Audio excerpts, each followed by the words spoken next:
Hey everyone, welcome back to our channel.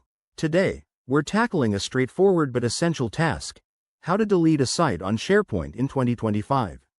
Whether you're decluttering your workspace, managing team projects, or just learning the ropes, this guide will help you do it quickly and safely. SharePoint is a powerful tool from Microsoft for collaboration, but sometimes you need to clean house. Let's dive right in. First things first, make sure you're logged into your SharePoint account.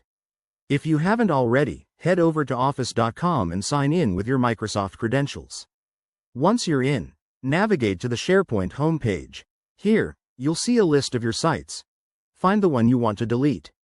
Next, click on the site to open it.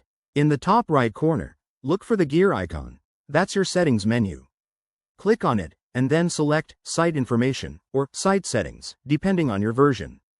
This might vary slightly based on your organization's setup, but in 2025, Microsoft has streamlined this for better user experience.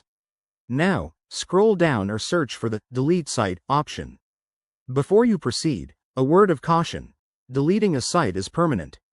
Make sure you've backed up any important files or data first. If you're an admin, you might need to confirm permissions. Once you're ready, click Delete and follow the prompts to confirm. You'll likely get a final warning: double-check everything here. And just like that, the site is gone. This process usually takes a few seconds, and your SharePoint dashboard will update automatically.